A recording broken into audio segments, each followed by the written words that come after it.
Então vamos lá para o nosso amado Evangelho.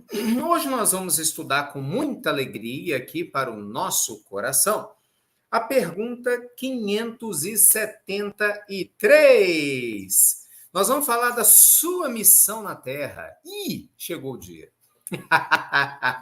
Vamos falar desse assunto. Eu disse que esse é um assunto que vocês perguntam direto. Qual é o meu papel no mundo? O que Deus espera de mim? Quantas vezes a gente já recebeu isso na pílula noturna? Várias. Aqui eu vejo, né? Não sei o que eu estou fazendo aqui. Estou tentando me encontrar. Nos cursos da gente, então, é o que mais tem. Uma das perguntas campeões de audiência, né?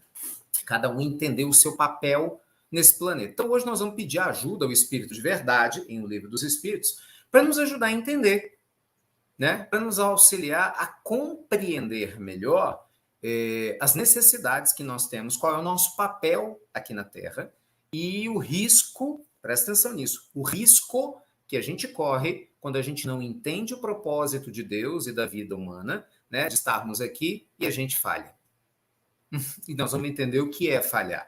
Então, hoje é um evangelho muito importante, aliás, todos são, né? Cada um é importante em si mesmo, os temas são todos muito importantes, e eu espero que vocês tirem bastante proveito. Bora lá, pessoal, para a gente estudar bastante hoje? Então, bora! Pergunta 573 do nosso Evangelho Ecumênico. Em que consiste a missão dos espíritos encarnados? Em que consiste a missão dos espíritos encarnados? Resposta do Espírito de Verdade.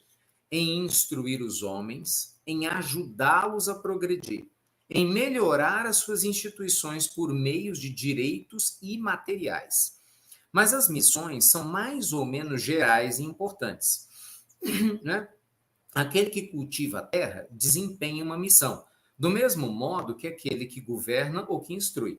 Tudo se encadeia na natureza. O espírito se depura pela encarnação, concorrendo, ao mesmo tempo, para a execução dos desígnios da providência.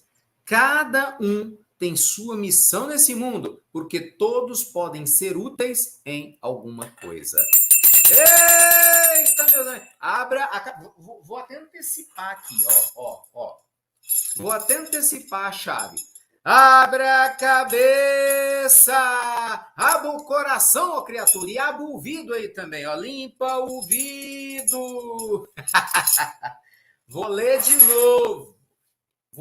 novo. De novo. Olha a última frase.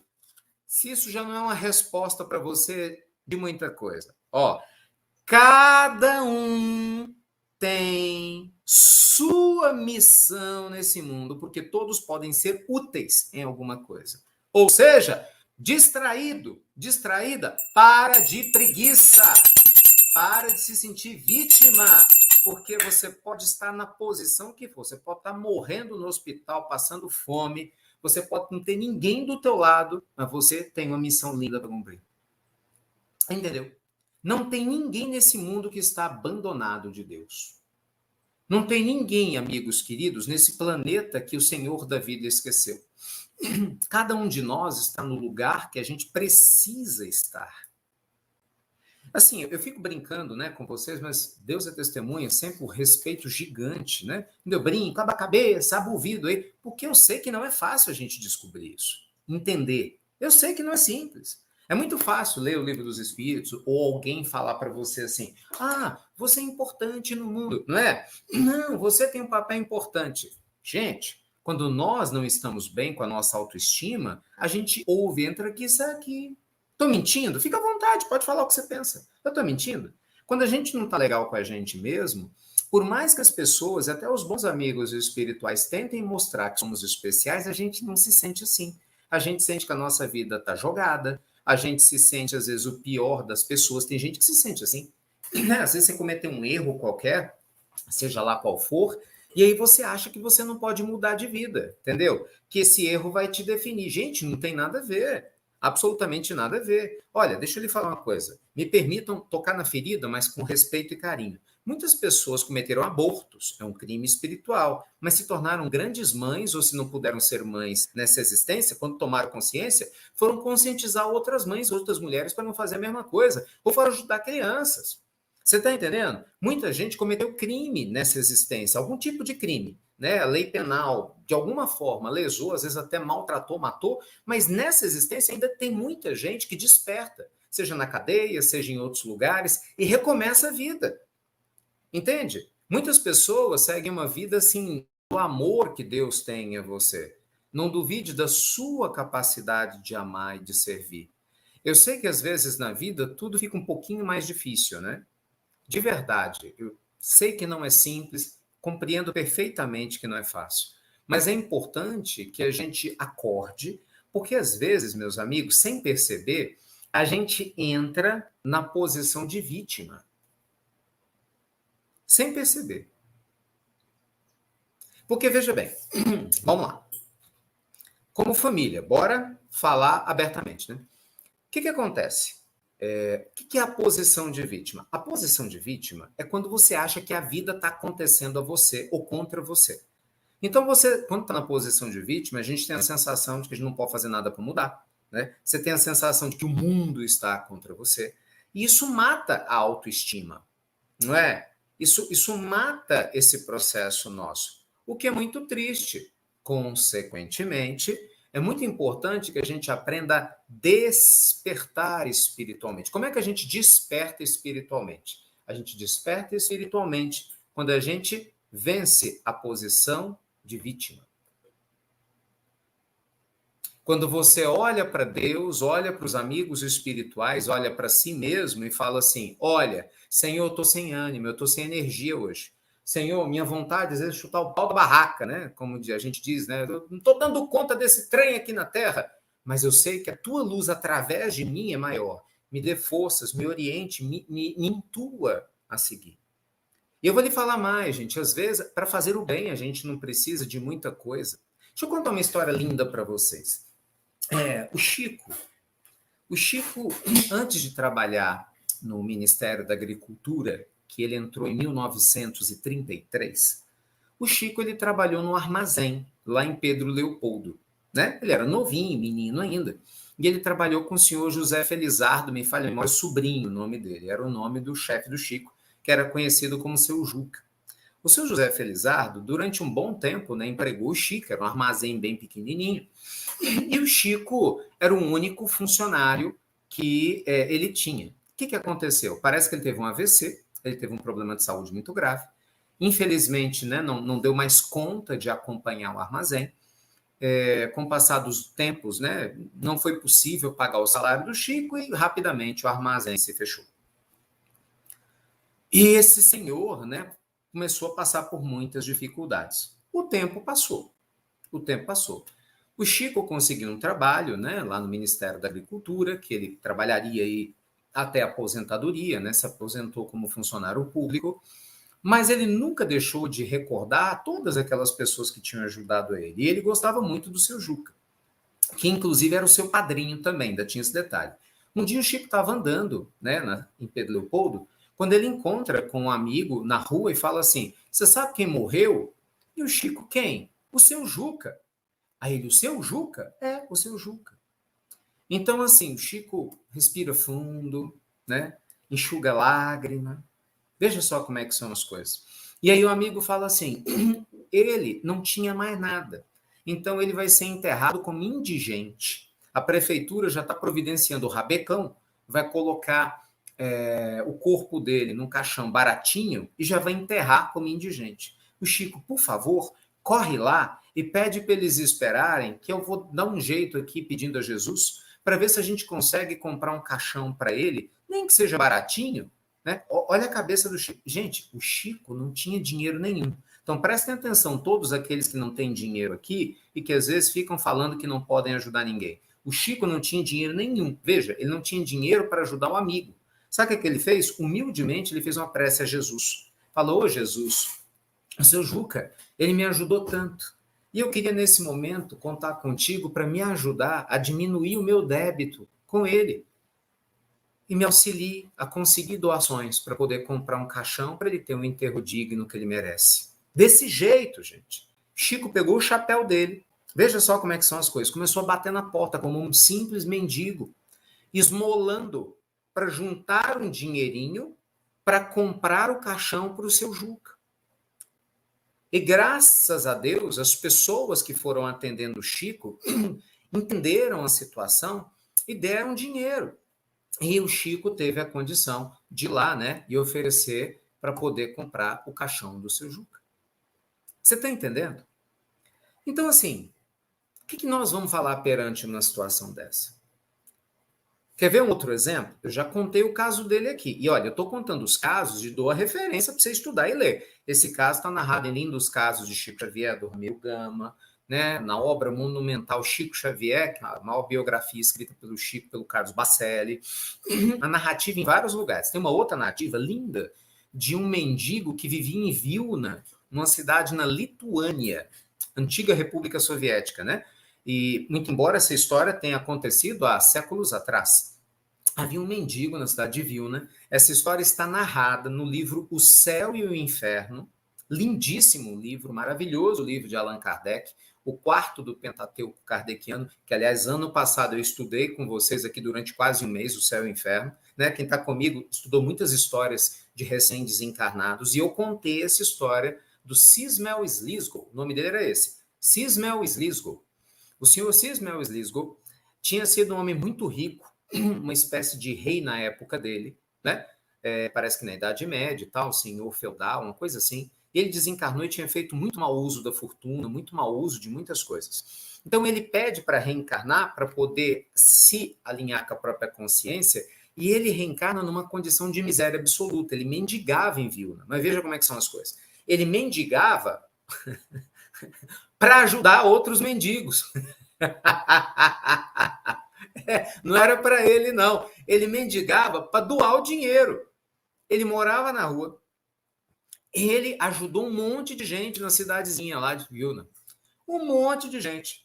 Veja só como é que são as coisas, né? Na época, ele tinha um trabalho que ele conseguia vendendo alguma coisa, e aí mal ele se alimentava. E aí ele passava o dia mendigando, pedindo ajuda. E ele pegava o dinheiro e doava para todo mundo. Moral da história, essa história é emocionante. Quando ele desencarna, a cidade para, era uma cidade pequenininha, né? Um vilarejo, nós estamos falando aqui ali dos idos de 1700 e alguma coisa, final dos anos 1700 e início dos anos 1800, para vocês se situarem aí na história.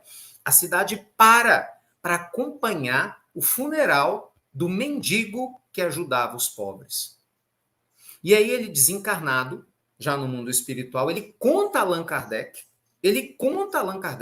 a felicidade dele de não ter se entregado à dificuldade, apesar dos problemas, lógico, né? Apesar das dores, que eram inúmeras e tal. Mas ele fala da felicidade de servir, de que ele agora se sentia curado, porque na existência anterior, quando ele teve tudo, poder, dinheiro, essas coisas todas, infelizmente ele faliu. Tá vendo? Tá lá, procure o livro Céu e Inferno, Cismel Slisgo. Então, meus amigos, muitas vezes nós temos dificuldades de saúde graves. Nós temos problema de relacionamento difícil. É o filho que é adicto, né? Traz um sofrimento enorme, às vezes é traficante de droga. Isso é sério, né? Às vezes é o marido que está bebendo demais. A esposa que está com um problema grave. Às vezes é um problema que a gente tem de saúde, né? Com um familiar ou com a gente, problema mental ou problema físico. De repente a gente não consegue tratar direito. Muitas vezes o problema é de autoestima, não é aquela questão daquela sensação de, meu Deus, qual é o meu lugar no mundo? Não sei se vocês já tiveram isso alguma vez, né? Mas essa sensação de qual é o meu lugar no mundo? Qual que é o meu lugar no mundo? Né? Qual que é o meu lugar aqui? Qual que é o lugar que todos nós temos? E aí você começa a pensar assim, meu Deus, o que é que eu faço? Aí eu vou lhe dizer, novas histórias. Chico tinha problema de saúde gravíssimo. Vocês sabem da história do Chico. Cego de um olho, enxergava pouco do outro olho, problemas graves em todo o seu corpo, mas ele não deixou de ajudar quem podia. Veja só como é que são as coisas, né? O Divaldo, essa história é muito conhecida, né? Se vocês não conhecem, me permitam contar rapidinho para vocês. O Divaldo teve um infarto, me falha a memória, ele estava na Cidade do México para poder fazer uma palestra, estava voltando, ele infartou, simplesmente isso, quase desencarnou, coisa grave. Então, quando ele chega em Salvador, o médico diz para ele, Divaldo, você está suspenso das suas atividades rotineiras, né? E, obviamente, ele ficou em repouso e tal, porque falou, grave, caso muito grave, nas suas coronárias e assim por diante. E o Divaldo fala que, durante um tempo, estava lá no quarto, e aí chega o dia da reunião mediúnica, né? E aí Joana de Ângeles aparece para ele. E aí Joana fala, a nossa reunião já vai começar? Aí ele olha para ela e fala, mas minha irmã, por acaso a senhora não soube o que me aconteceu? Ele contando é muito divertido, né? Ah, não soube o que me aconteceu? Ele falou assim, sei, meu filho. Sim, mas eu quase morri. Sim, qual o problema? Não, mas o médico falou que eu não posso me movimentar para nada. Porque, olha, ele disse que eu tô 90% morto. Qualquer coisa que eu fizer vai dar errado. Aí ela olha para ele e fala, ué, qual que é o problema? Eu não tô 100% morta e não tô aqui trabalhando? Estou lhe esperando na reunião mediúnica. E aí ele toma um susto, né? Fala assim, poxa, que mentora é essa? Que anja da guarda é essa, né? Resumo dessa história toda. Ele foi para a reunião foi maravilhosa, ele não sentiu nada. Quando ele terminou a reunião, ele começou a conversar, aí Joana apareceu, vá para o seu quarto.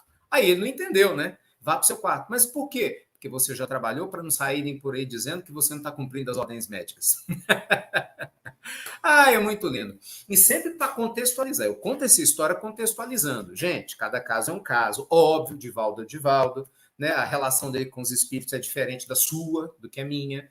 Né? Então, óbvio que nesse contexto, né, ele seguiu uma orientação da amiga espiritual dele pela proximidade, pelo conhecimento que ele tem. Pelo amor de Deus, naturalmente, se alguém estiver doente, ouvir uma orientação médica para fazer repouso, faça. Não estou dizendo para você não fazer repouso. Acho que vocês entenderam, né? É só o contexto para dizer que não importa se a gente está sem dinheiro, sem família, às vezes do lado, que nós temos um papel no mundo. Lembra, nós estamos estudando aqui hoje, cadê meu livro, meu Deus? O Livro dos Espíritos, a pergunta 573. E ele está dizendo que todo mundo tem um papel especial, então você tem um papel muito lindo onde você está. Você tem um papel maravilhoso onde você está. Você talvez não saiba disso, mas tem muita gente que olha você, muita gente que se inspira na sua fé e se inspira na sua garra. Você entendeu? Se inspira na sua história de vida. Muitas pessoas, às vezes da sua família, ou amigos, ou vizinhos que estão do seu lado, que estão lá te, sabe, te inspirando. Então, não desista de você. Jamais. Né, meus amigos? Jamais desistamos de nós. A vida nos dá um presente lindo. E olha só que interessante, eu quero contar um pouco dessa história, porque tem tudo a ver com vocês e comigo. Quer ver só um minutinho? Vou mostrar aqui a foto dele, porque você não conhece esse monge maravilhoso. Maravilhoso. E olha que interessante. Ele ficou 50 anos, foi banido da sua terra, porque na época da Guerra do Vietnã, ele foi visitar o Martin Luther King nos Estados Unidos, que ainda estava encarnado, e ele foi contra a guerra, graças a Deus, né? Só que aí os dois lados do Vietnã que queriam brigar proibiram ele de voltar para o Vietnã. Então, mesmo depois que a Guerra do Vietnã acabou, ele não pôde voltar. Imagina você estar 50 anos banido da tua terra natal. Imagina você proibido de ver seus familiares. Você proibido de ver fisicamente quem você amava, a terra que você reencarnou. Olha que prova. Porque você é um pacifista. Você acha que ele se revoltou? Pelo contrário. Ele fez da vida dele um testemunho de luz e de paz, ensinando mindfulness nas prisões, ensinando a mente alerta, a importância do aqui e agora, a compaixão com todos os seres, o contato com a natureza, né? Criou o budismo engajado, né? E não tenho dúvida que ele entrou para a história e as próximas gerações vão estudar a obra do Thich Nhat Hanh, publicou mais de 100 livros lindos, que eu sempre estudo com vocês aqui. Mas o ponto que eu quero chegar é o seguinte, quando foi em 2014, veja, 2014, ele já tinha, né, na casa dos 85 anos. O que aconteceu com ele? Um pouquinho mais, ele teve um AVC. E ele estava trabalhando assim, de maneira muito produtiva. Né? Já um séquito de pessoas, né? Muitos monges ao redor, de gente do mundo todo. Eu falo que eu tenho uma frustração, queria muito tê-lo conhecido fisicamente, não tive essa oportunidade de ir ao sul da França, queria ter ido, tivesse oportunidade no Plum Village, onde ele realizava os retiros espirituais maravilhosos, mas muitas das técnicas de meditação que eu uso nos meus retiros eu aprendi com ele. E chega em 2014, ele tem um AVC. E ele nunca mais pôde falar.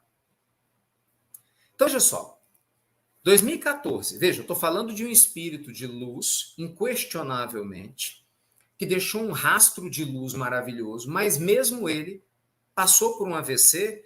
Concorda que ele podia ter desencarnado logo para não ter que ficar com a dificuldade e tal? Não, por algum motivo ele ficou aqui de 2014 até 2022. Vamos arredondar, vou arredondar, de 7 para 8 anos, porque tem as datas, né? Vamos arredondar, de 7 para 8 anos, dependendo dos outros, numa cadeira de rodas, e totalmente dependente, mas ainda assim, sereno. Sabe, as raras aparições, as que ele teve, algumas aparições públicas, né, junto com o secto, das pessoas que o seguiam, todos observavam o semblante sereno. Ou seja, ele estava mandando uma mensagem. Até para passar por aquela prova, ele estava dando testemunho de mindfulness. Você está entendendo o que significa isso? Então, nós vamos aprender a sentir Deus em qualquer momento. A missão da gente, ela deve ser visitada a qualquer hora. Então, a gente vive Deus enquanto a gente está com saúde. Perdeu a saúde? Vamos viver Deus sem saúde. Estamos com dinheiro? Bora viver Deus. Perdeu o dinheiro? Vamos viver Deus. Sabe, a gente está casado, tem uma família linda, vamos viver Deus. Infelizmente, estamos sem, vamos viver Deus. A gente está aqui na Terra, vamos viver Deus. Estamos no mundo espiritual, vamos viver Deus. A missão do homem na Terra, do espírito na Terra, é evoluir, gente. É o que os amigos espirituais falaram na pergunta 573. Você entendeu? É você abraçar a vida do jeito que a vida te traz e tirar o melhor dela. E, consequentemente, semear a luz, ajudar a humanidade a crescer, as instituições a crescerem. Então, a gente muitas vezes se esquece dessas questões importantes. Então, acredite, para Deus todo mundo é importante. Você é um missionário, sim, no aspecto de que você tem um papel muito importante no planeta. É claro que tem. Você acha que você está aí à toa? Que você mora onde você mora à toa? Né? Que você tem os familiares que você tem à toa? Claro que não. Seja a luz, gente divina, para despertar um mundo de quem está ao seu redor. Entende? De quem vive na sua atmosfera. E eu vou lhe dizer mais, que é a pergunta 374. Se a gente não fizer isso, se a gente se negar a progredir, se a gente se torna um ser inútil na Terra, que é aquela pessoa que cruza os braços, que não está nem aí para nada, só quer atrapalhar tudo, né? Olha o que acontece com a gente. Pergunta 574, hein?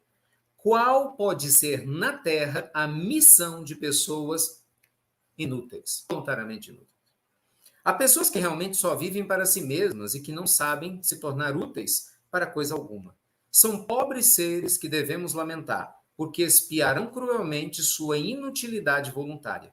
Muitas vezes o seu castigo já começa neste mundo, pelo tédio e pelo desgosto que a vida lhes causa. Gente, presta atenção! A pessoa que vive uma vida inútil, o que é uma vida inútil? A vida do preguiçoso. Nunca quer fazer nada, não quer produzir nada, não quer trabalhar, sabe? Quer que sempre os outros resolvam os seus problemas, sabe? Não quer assumir as responsabilidades que te cabem, quer sempre ficar nas costas de alguém, quer sempre colocar a culpa dos teus infortúnios nos outros. Sabe, aquela pessoa, literalmente, ela abraça a inutilidade, ela não quer aprender nada espiritualmente, ela não quer crescer intimamente. O que acontece? Olha o que os amigos espirituais estão dizendo. Essa pessoa, ela está travando a evolução dela e ela já vai começar a, abre aspas, não é nem pagar, né? É colher a negatividade dessa forma de viver aqui e agora. Então, assim, não abandone o teu compromisso em florescer onde Deus te plantou. Não é? Vocês estão lembrando muito bem essa belíssima frase? Floresça onde Deus nos plantou. Aliás, vou usar minha camisa do Evangelho. Tem que lembrar dela. Eu tenho uma camisa, floresça onde Deus te plantou, né? Do Evangelho lá, linda. Nós temos que florescer onde Deus plantou a gente. Né? Eu estou vendo aqui, a Carol está com a gente, né? Que teve o seu, né? Filhinho, mamãe do João, desencarnado. Eu sei que você está com saudade do João, Carol, mas a melhor forma de honrar a memória do João é manter leveza, serenidade. Eu brinco, a gente chora com o olho e abre o outro com o olho. Aliás, abre o outro, né? Com o outro olho. A gente sente a dor da saudade, mas ao mesmo tempo agradece pela gratidão de ter tido e feito parte da vida das pessoas que a gente ama. Então, gente, nós não podemos desistir. O mundo nos observa, o físico e o espiritual. Lembre-se disso. Então, não importa onde você está, não importa onde o seu coração se encontre, Deus sempre está do teu lado. Lembre-se. O pessoal está perguntando, as pessoas novas, né? Daqui, ó, Livro dos Espíritos, um dos livros mais importantes já escritos na história da humanidade, disparado, mas não tenho dúvida. Não tenho dúvida nenhuma quanto a isso. Né? Não tenho dúvida. Tão importante quanto o Alcorão, principalmente a Bíblia, tão importante, do mesmo nível, né, do I Ching lá para os orientais. Leiam o Livro dos Espíritos, estudem. Só fala bobagem quem não conhece. Estudem. Então, assim, o que Jesus fala para nós? Conhecereis a verdade, e a verdade os libertará.